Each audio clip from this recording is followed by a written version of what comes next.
This is Dr. Ann-Louise from A New Day Pediatric Psychology. Welcome! So it's the last week in October, and we have been addressing a lot of different issues here. So I'm going to wait for you all to log on, and then we can get started.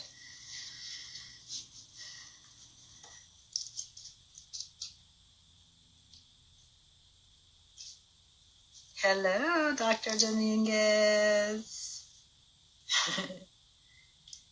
So in case you all haven't noticed already, I have been addressing tons of different issues this month for Awareness Month.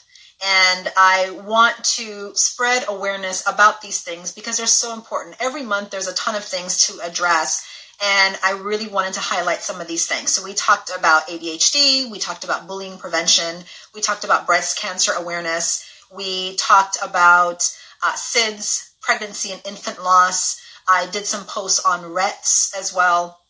There's a lot of different things to address when it comes to this. We talked about domestic violence. So what I wanted to do is wrap it up this week. So earlier I spoke to Dr. Nicole, and then tonight I wanted to talk to Dr. Maria Dominguez and really talking about these issues and how to heal from it. So let's get started.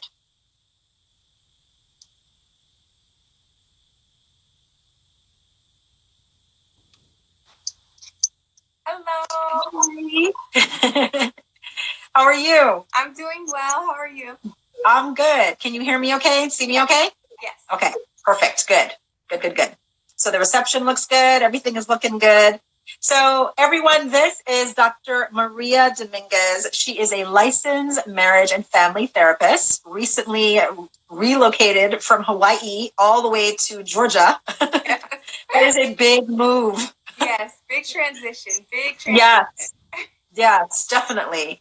And we are really wanting to wrap up this month by talking about the topic specifically about getting unstuck and breaking free.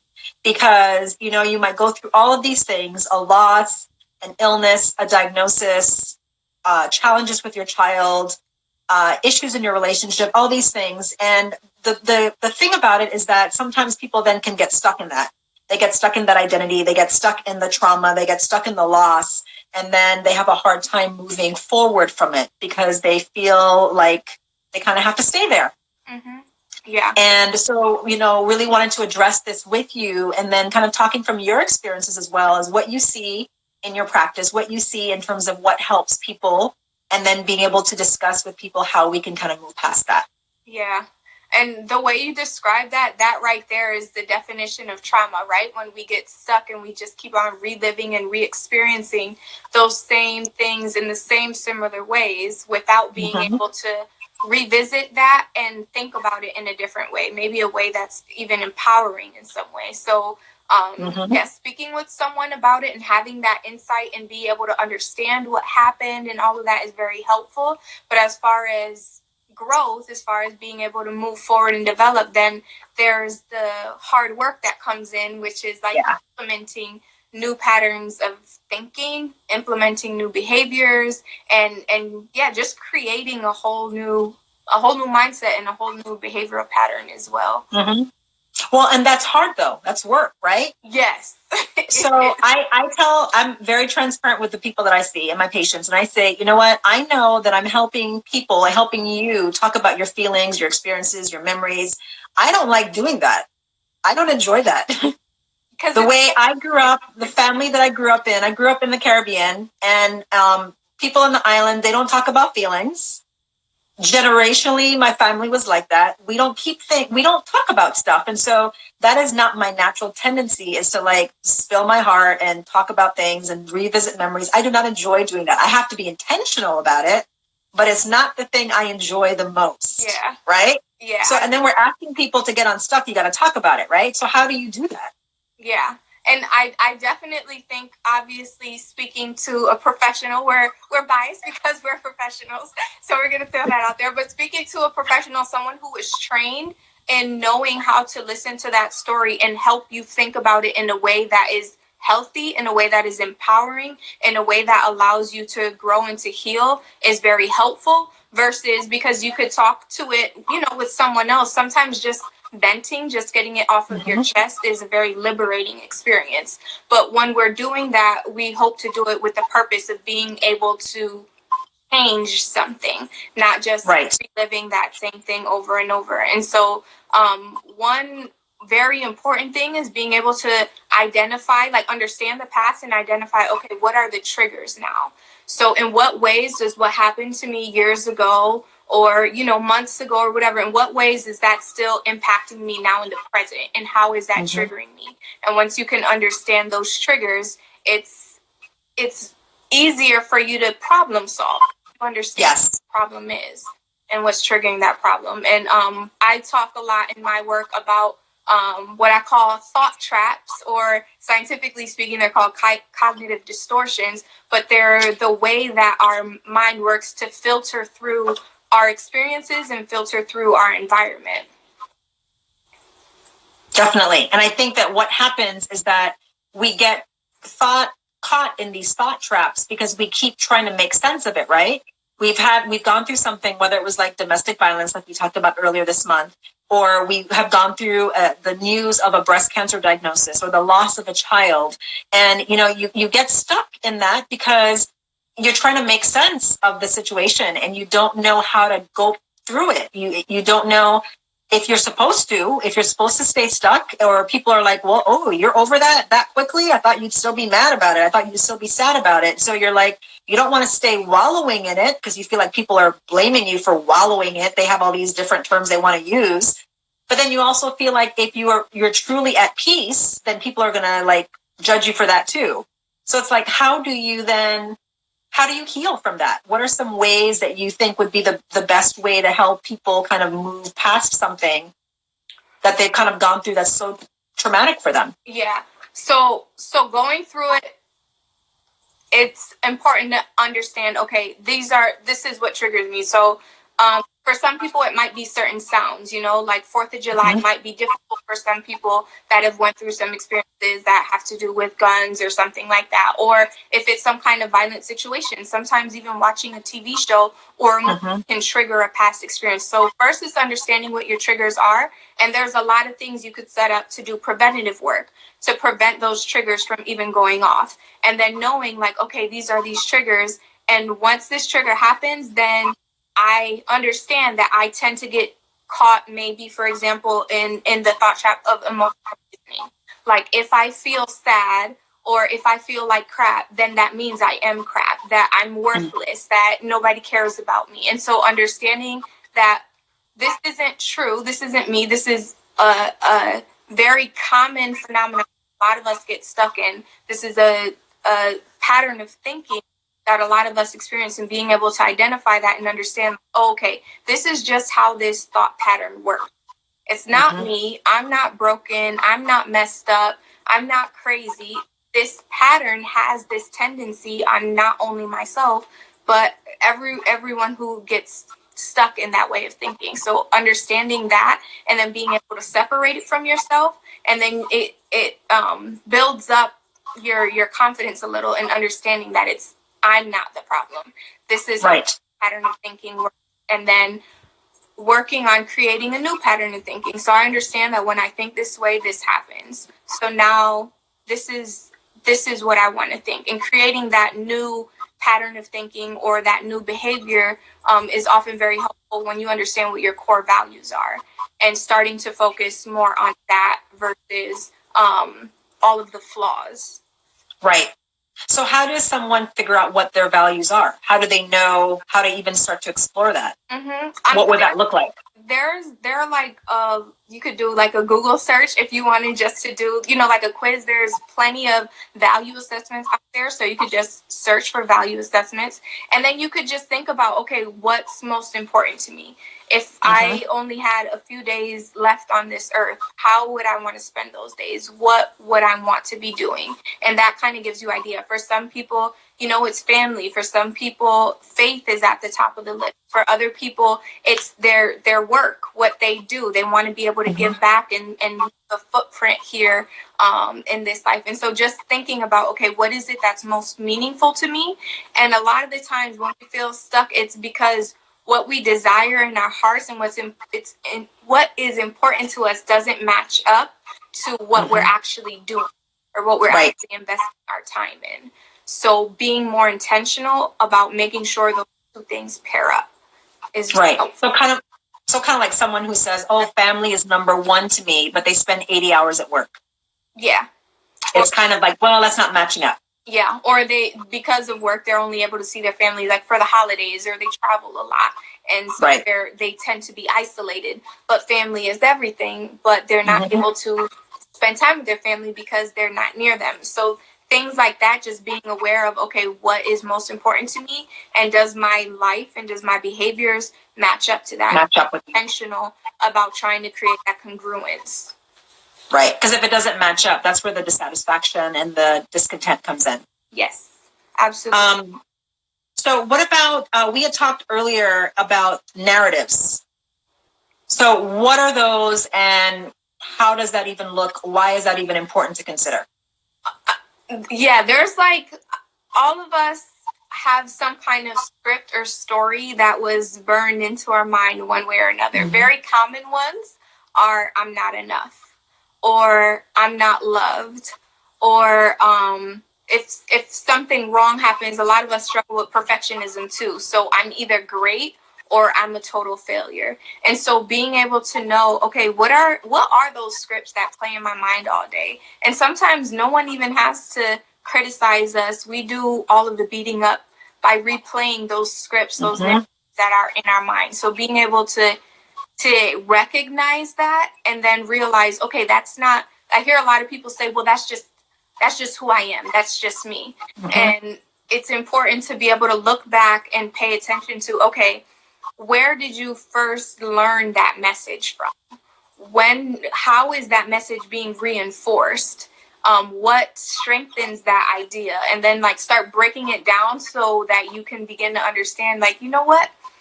I really don't think that I'm not enough because of these experiences that I've been through, or because of these people that may have said these things to me. Then that idea just started growing stronger and stronger and stronger. And I accepted or adopted it.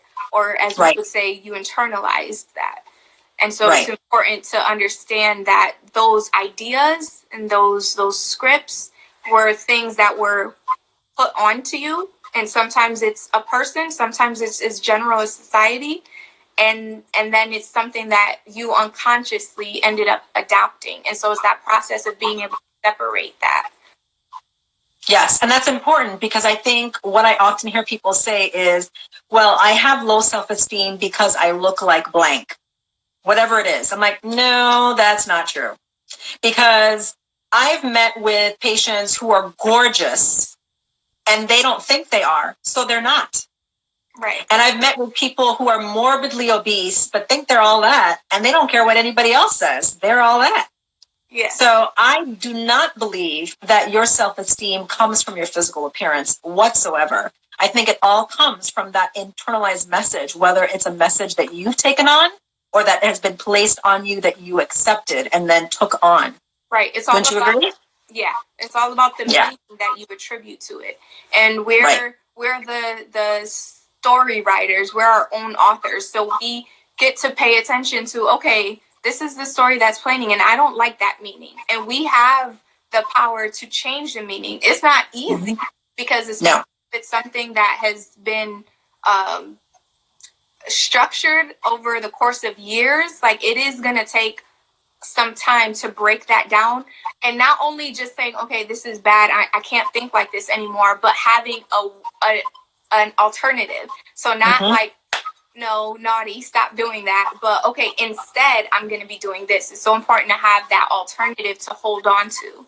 And so, like with the example with body image that you were giving, I'm not attractive, then not just saying, no, I can't say that about myself, because that's still you beating yourself up, but saying, you know what, I love my eyes. I have beautiful eyes. Or I have an amazing personality, and I know that the friendships that I have, like, are deep and caring and meaning. And being able to focus your attention on an alternative is also helpful too, because we could kind of get stuck just beating ourselves up about what we're not doing. Exactly. So then we feel bad about feeling bad. Right. And then we beat ourselves up for saying the bad stuff. And then we just feel worse. Yeah. It's like, okay, stop. Yeah. And that's why I tell people it's not about suppressing your thoughts, because that is not effective whatsoever.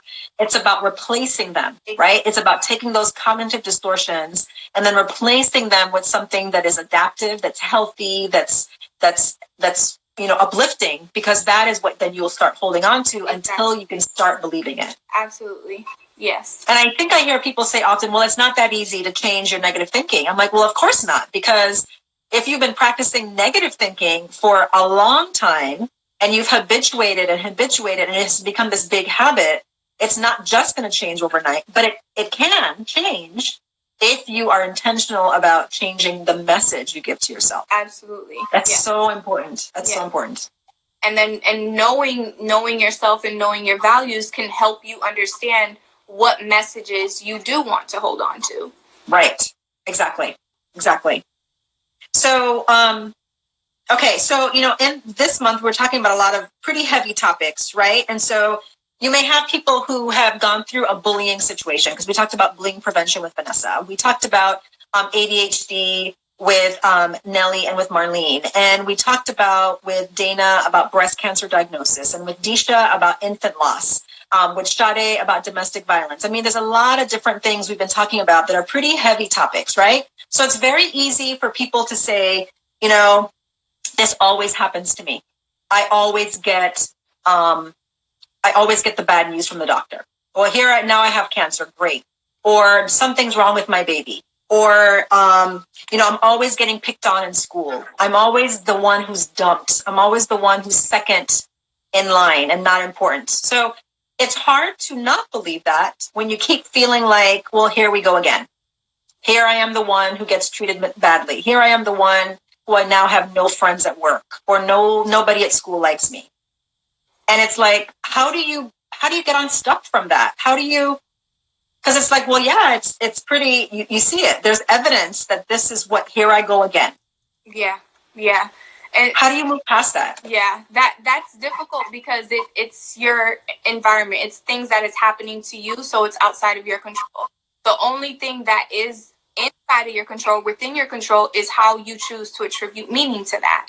And so, I'm sure we could think about, family members or friends who have gone through a cancer experience, and you can imagine some people who that just completely drained the life out of them, not only physically with the illness itself, but mentally, spiritually, emotionally as well. And then there are the other people who are like, you know what, I'm going to choose to look at this as a lesson, or to look at this as an opportunity for me to be so much more intentional with the little bit of time I have left. And then these people tend to understand or be awakened or reminded of what their values are. Okay, I only have this much time left, and I want to make sure that I invest that time with my family members doing this, and just kind of finding the purpose and attributing meaning to it, versus kind of just being in that position where you're feeling like things are just happening to me and there's nothing I can do about it. Because if that's what you believe, there's nothing you could do about it. And there are a lot of things that we can't do anything about, but we can control our thoughts, and we can create meaning to the things that happen to us. And so just learning how to build that muscle is so important. That's part of the reason why I love the concept of resilience so much, because it's like this paradox. You can't be resilient without going through struggle.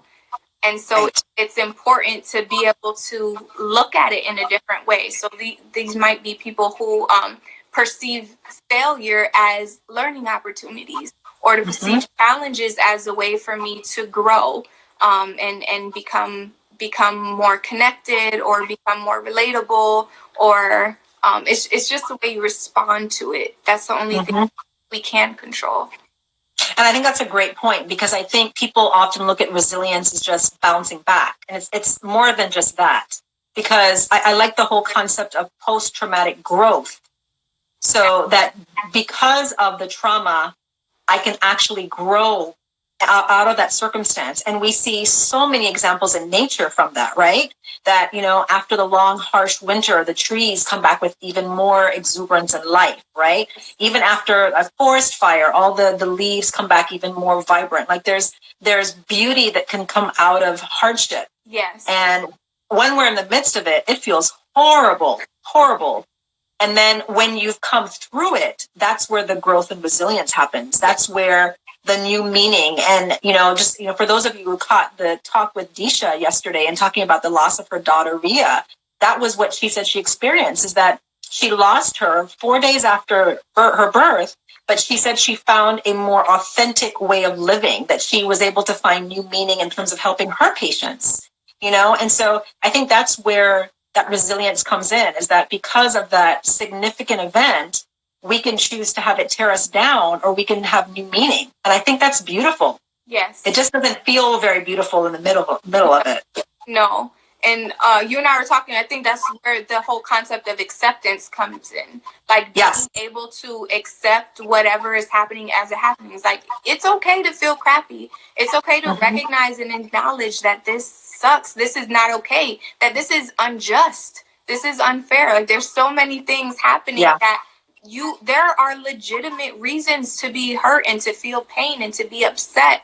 And it's what you choose to do with all of that built up energy, whether it's sadness or pain or anger. You can choose to do that to construct something new, whether it's internal or external in the world. So a lot of people, that have suffered through domestic violence, they are like, this was not okay. This was unfair. Right. This was not my fault. And then they turn around and they're like, and I'm going to do everything in my power to ensure that my little nieces or the women around me or the little girls in the schools nearby don't fall into the same trap that I did. And they use their experience as a teaching moment for other people. And they ensure that, okay, I went through this for a purpose. And I'm deciding that this purpose is going to be to help other people and to ensure that they don't have to go through what I did. And so that's another example of that metaphor you were sharing. Like, going through it sucks and it's horrible and it's not okay. However, the fruit from that can be multiplied, because it's not only your own mind and life that's renewed, but you're also multiplying that effect onto other people. Right, exactly. And again, it's not saying that what you went through is okay. No. Or that it's acceptable, or that you shouldn't feel like crap, or you shouldn't feel sad, or you shouldn't feel devastated. You should. Your emotions are telling you that something was off, right? Right. Something was out of whack, out of kilter, out of balance. And so instead of judging those feelings and being down on ourselves, we have to say, okay, what is this sadness telling me? One of the pages I love is Journey to Wellness. And she does amazing little cartoons about feelings, for example. And she had one that was so good that talked about, feelings aren't good or bad. It's something that communicates to us what is off balance. Yeah. That what do we need to pay attention to, right? Yeah. And so once we pay attention to it, we're like, okay, I'm feeling sad today. Well, why am I sad?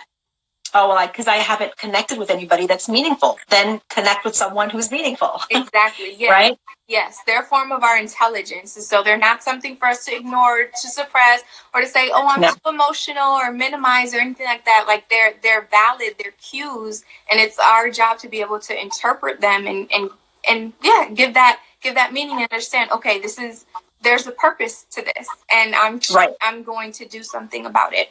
And then when we get stuck in a certain emotion, it's typically because we haven't done anything about that. So that warning flag, those sirens are still going off, because that issue is still there and it hasn't been addressed yet. Exactly. Which is why, because I work with a lot of patients who have medical presentations of psychological problems. So it's that, you've suppressed the psychological, emotional issue for so long. It's now being converted, right, into a physical symptom.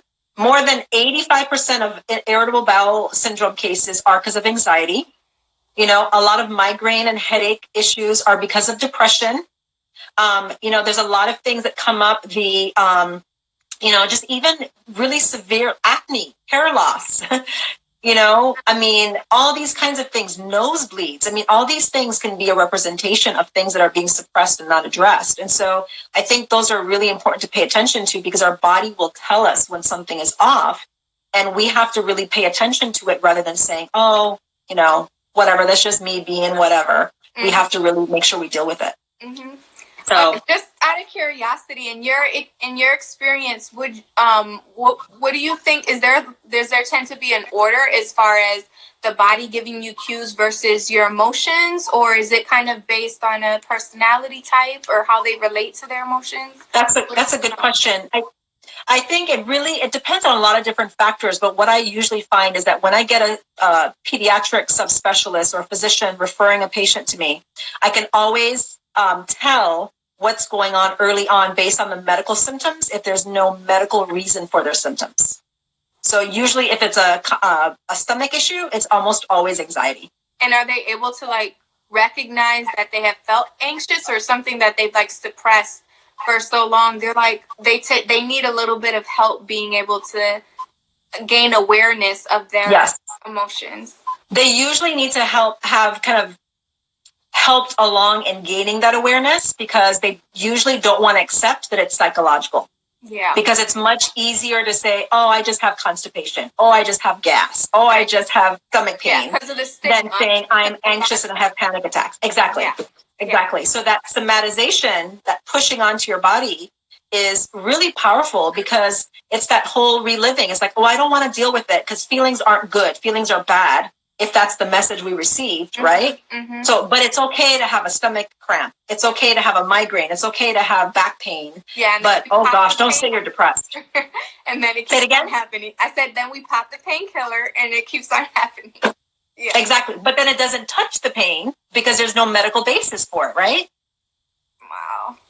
Yeah. So it's powerful. I mean, our body will tell us when something's up. But what I find, though, it's usually that as people suppress their feelings over and over and over again, then the body's like, okay, dude, that's enough.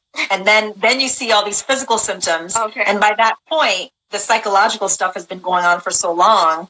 It's like some work to exactly unravel. Exactly. Right. But it all goes back, though, to being in touch with your emotions and not judging yourself for them, right, but feeling them, right? Yeah. And I really like the concept of emotional intelligence, because it's a more empowering way to think about your emotion. It's a part of our many intelligences. And so learning and working on increasing your emotional IQ is not only important for yourself, but also the way you're able to relate to other people around you. Exactly. So how do people break the patterns then? I know we talked about this before we kind of jumped on this. How can people then, because I think that's how people get stuck the most, right? Is that they see the triggers, they have the awareness, but they're still engaging in the pattern. They're still dating those same kind of people that mistreat them. They still are with those same friends who always talk behind their back. It's like, okay, how can you break that pattern? Because people are doing it. They're living it. They're getting stuck in it. Mm-hmm. How can they break free from that? And I think it's really about taking time to be with yourself and self-reflect, and being aware of what your values are, what your goals are, what your visions for your life are, what you would like your relationship to look like, what's important to you to have. Taking some time to reflect on that and to create that, because as we were saying, a lot of the times we have just kind of been told or given this script, and then unconsciously over the years we kind of just accepted, oh, that's just the way it is, or this is going to be able to happen to me. So once you understand, okay, that's the lie, and I do have power in being able to break that, it takes time to be able to create something new, and then work intentionally in creating that and taking those steps and doing that every day. So, okay, I notice I keep falling for this person, and I understand that the triggers are this, or what draws me to them are this. But what is it that I really desire? What is it that I really want to feel? And then focus on that. And okay, what is it that I need to present to be able to keep that and to be able to feed that? And then focus on the things that you want versus kind of just falling into the habit. So it's really about recreating, redefining, and focusing on what you want to be different. Mm-hmm. Right. Exactly. It's and not trying to avoid, what you don't want. Just focus on. And really not relying on that person to meet the needs that you think they're supposed to meet. Because like I spoke to someone about before, is that the only needs we have are food, water, and shelter, right? So unless someone is giving you those things, I mean, there's no needs that we have. There's a lot of wants that we have. Mm-hmm. Yeah. But I don't think we should rely on people to always meet our needs. I think we have to make sure that we are fulfilled and we are taking care of ourselves, so that we're not relying on unhealthy people to meet needs that we think we have. Yeah. And that's again, I think, like, self-reflection is so key. Understanding and knowing what are some things I could do that are in my power that fill me with joy. Because of course, like, we love sharing joy with other people. I love feeling, excitement or having adventure with other people. Or sometimes, like, there's meals that I'm like, it's just not the same, when you don't have it overlaps, or like creating those moments. I absolutely understand that. And it's also important to know how to recreate those same emotions all on your own. And so, okay, what makes me joyful? What is something I could do to increase that joy for myself? Or what is it that I do to feel passionate or sensual? Not relying on another person to trigger those emotions for you, but knowing that I can start those on my own, and I can feel those emotions on my own. And that is part of that emotional intelligence as well, knowing how to manage your own emotions without having to rely on another person to regulate you for you. Exactly. I love that. Because I think that too often people are like, no, I need that to feel fulfilled. And it's like, no, if that's what you need, then what's going to happen is you're just going to settle for anyone or anything, any job, any situation, any person, any, date, because you feel like you can't do it on your own, and you have to have that just to be fulfilled.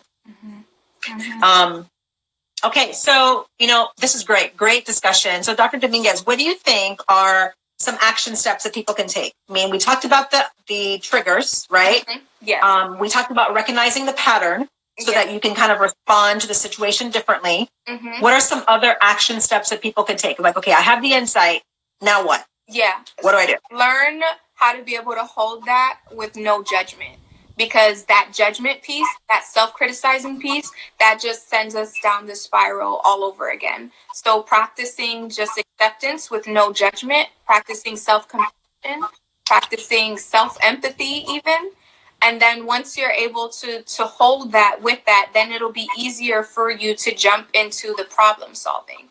And the problem solving, that's something that you would be able to do once you understand, like, what your values are. So that'll help you make decisions easier. That'll help you, when you're making decisions, when you're trying to figure out, do I want to do this or do I want to do that? Is this more important? Is that more important? Once you understand what your values are, then it'll be easier to be able to make decisions based off of that. And creating an alternative. So make sure that whatever you're trying to say no to, or whatever you're trying to break, you have an alternative for it. That's good. So if you're breaking the pattern of something, replace it with something healthy. Yes. Yeah. Like, you're breaking the nail biting pattern. Okay, but what are you going to do next time you feel anxious? What are you going to do next time you feel nervous? Because if you don't have a healthy alternative, then you might just, keep on biting till the blood comes, or, whatever your vice is. But it's okay, I understand why I'm doing it. That's great. I know I need to stop it. Okay, that's good too. But if I don't know what I'm going to do instead, I'm just going to go back to it. Right. And that's a number one thing when we're doing like a crisis response plan or a safety plan for someone, right? Is that you can't just say, I will keep myself safe, or I won't do this. You have to say, well, what will you do instead? Exactly. I will go for a walk. I will call a friend. I will eat a good meal. I would, eat something healthy. I will go for a run. That you have to have an action plan so that you can do rather than the default, right? Right. Okay. And even the same with our thoughts. So, like, I have that thought where I'm not enough. I'm not good enough. So catching yourself, okay, I understand where that idea come from. I know why that continues to be a pattern. But what is it that I'm going to hold on to instead? So, yes, that's a lie. And I know I am enough. I am more than enough. And being able to come up with a list of because as well, being able to justify that, because we have the pattern of, and we have all of the false evidence for all of the negative thoughts. So it's important to create and build up that evidence for the new script that we're trying to adopt and internalize. Right, definitely. Okay, great. Any other action steps you think that could be helpful?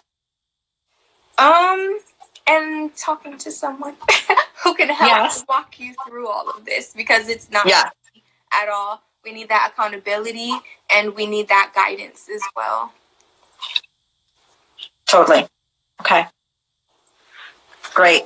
And, to be able to, if you have a good support group, friends, Bible study group, a pastor, those are all important because, those can be helpful. Sometimes a professional can be more helpful in some cases because sometimes your friends are just tired of hearing about the same thing over and over again because you haven't broken free of the patterns yet.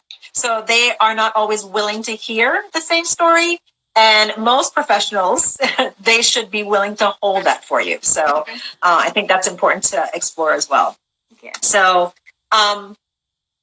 let's see. I want to make sure, is there anything else that we haven't talked about? Anything else that you think you want to throw out there that you think would be important for people to know? That we haven't covered. Or if there's questions that you guys have, please go ahead and ask them too. Any questions? And I think, one of the things that you mentioned to me too when we were talking earlier is about the healing process. Remember you were talking about doing that in the present rather than staying focused? Yeah. So you were talking about I think we were using like a metaphor, and then I ended up writing down just kind of building off of it, because when we go to healing, a lot of the times we think, okay, I need to go back to the past and kind of reprocess what happened. Yeah. So if we're gonna attach that to the metaphor of the body, I was equating going back and reprocessing the past and getting that insight. I think of that's kind of like going and cleaning the wound. And that's an important step in the healing process. But the working in the present and creating that new way of thinking or creating that new behavior, that's equivalent to the muscle fibers connecting together, to the tissues renewing themselves, to the skin growing again. And so it takes that present action, that little by little, step by every day, to grow and to create something new. And then that is when the healing is complete. But going back and kind of rethinking, that's good. It's important because you're cleaning out all that gunk, you're reprocessing it in a healthier way, but the work is nowhere near done then. We just have an open wound. So now we need to do the work of being intentional, of knowing, okay, what do I want to put there instead? We need some antibiotic ointment, or we need some stitches, or that might be okay with a Band-Aid, but being intentional and knowing, okay, this is what I'm going to put in its place, and these are the things I'm going to do every day to create a new pattern, to create a new relationship, to create a new version of myself. I love that. Because you want to do some level of going back in the past to make sense of it, but then you have to move forward. Because then you're always living in the past and not in the present. Yeah. The healing occurs in the present. Yes. Absolutely. Yes. Okay. That's terrific. So any particular resources? We were talking about what resources that would be great for you guys if you wanted to learn more about this. There's so many things out there. There's a lot of really good stuff with Brene Brown, where she talks a lot about narrative, changing your story. And that's a great one. Anything that she's written. Dr. Carolyn Leaf is another, Leaf is another good one. She talks a lot about it from a brain-based healing perspective. Anything from Stephen Hayes, Hayes. He does a lot with acceptance and commitment therapy, and that's a really good one as well. I think those are the ones that really stick out for me, right? Yeah. So, so Dr. Dominguez, thank you so much for coming on here and talking about this. This was great conversation. I love your perspective on things. Yeah, of course. How can people get in touch with you? What do you want people to know about you? All that stuff. Dr. D, the MFT on IG. And my website is the same, www.drdthemft.com. And yeah, those are the best ways to get a hold of me. Okay, terrific. And if you guys have any further questions, please feel free to drop us, either of us, a line about anything that you have questions about. And I'll be wrapping up this month with just kind of some more tidbits and kind of wrapping everything up. This live will be available for the next 24 hours right here on my page. So let your friends know, you let your colleagues know. And then after that, it will be uploaded to my YouTube page for you guys to watch for eternity. So that'll be available. And thank you guys for all your support, for joining, and to realize that healing is possible, and to know that you don't have to live in suffering anymore. It really is possible to move forward. So thank you again for joining me. Thank you. Thanks, guys. And you have a great evening. All right. Bye.